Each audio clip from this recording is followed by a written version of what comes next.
Good morning, You Can Heal family. Welcome back to our Old Testament reading. Today we are in 1 Kings chapter 21. My name is Shena, and I want to thank you for starting your day with me and the Lord. So let's get to it. Murder of Naboth. King Ahab had a palace in Jezreel, and near the palace was a vineyard owned by a man named Naboth.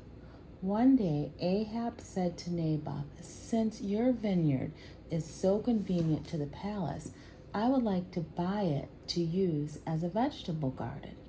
I will give you a better vineyard in exchange, or if you prefer, I will pay you for it."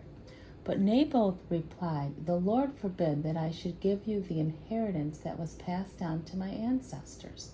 So Ahab went home angry and sullen because of Naboth's answer. The king went to bed with his face to the wall and refused to eat.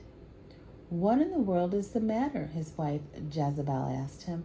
"What has made you so upset that you are not eating?"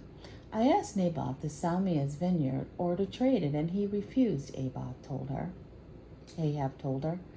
"Are you the king of Israel or not?" Jezebel asked. "Get up and eat, and don't worry about it. I'll get you Naboth's vineyard." So she wrote letters to Ahab's name, sealed them with his seal, and sent them to the elders and the other leaders of the city where Naboth lived.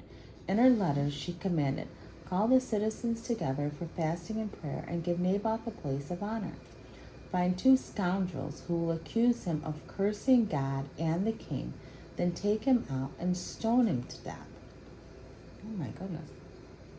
So the elders and other leaders followed the instructions Jezebel had written in the letter.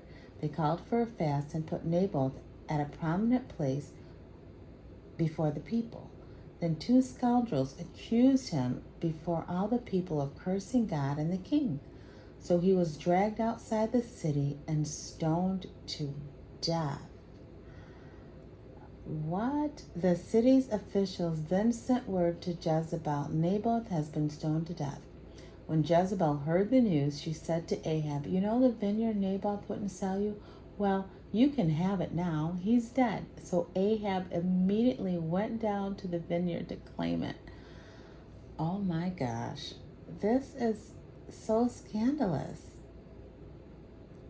And this is the ultimate, people talking about you behind your back and caused his death.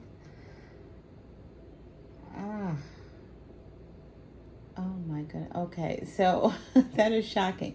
Prediction of Ahab's death. So verse 17 says, "But the Lord said to Elijah, who was from Tishbe, go down to meet King Ahab, who rules in Samaria. He will be at Naboth's vineyard in Jezreel, taking possession of it.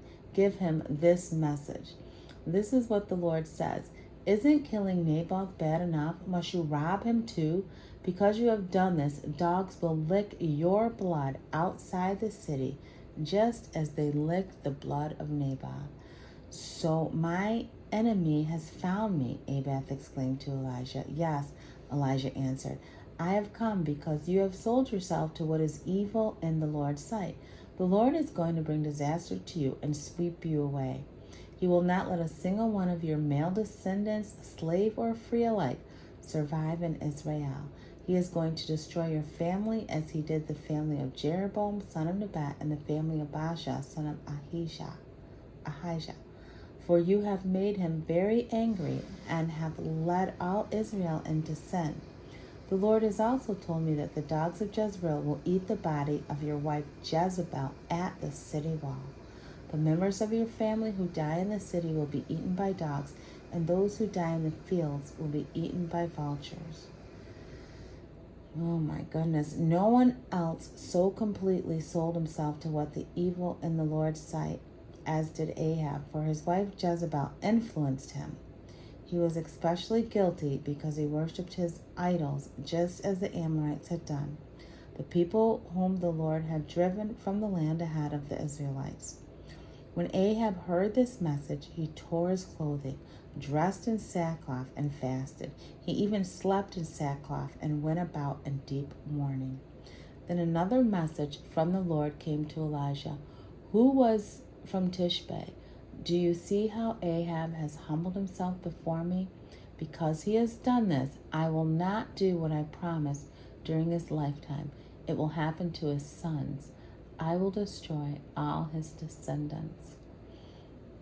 Well, if that's not a lesson in plotting and planning, God didn't like that. But it says he wasn't going to do what he promised in his lifetime, but his sons were going to be affected by this scandal here. Jezebel. That was a really interesting chapter. Oh, my. Yeah. Probably seeking God's counsel through the use of the ephod. Okay, that's verse 22. The same ominous words as were spoken to Jeroboam and Baasha. The prophet delivered his terrible message not because of his personal perception, but because Ahab had done a great evil in the Lord's sight. The phrase sold yourself indicates the power of the sin. Yeah, it's kind of like that phrase, don't sell yourself out. Don't sell your soul to the devil. Well, interesting chapter. Really interesting chapter. I guess the lesson is, don't try to get things that don't belong to you. Right? Don't try to go about it in such a sneaky, evil way, because in the end, it's not going to work out. What God has for you, he has for you. Let it be, And be careful who you hang out with, who you're around, because his wife Jezebel plotted this whole thing. Oh, very tragic chapter. So that's 1 Kings chapter 21, and we will be back tomorrow, chapter 22, and finish up this book by midweek, mid to end of the week. So thanks for being with me today. Always remember that true healing begins with self-love. Why? Because God is love and he lives on the inside of you. Bye.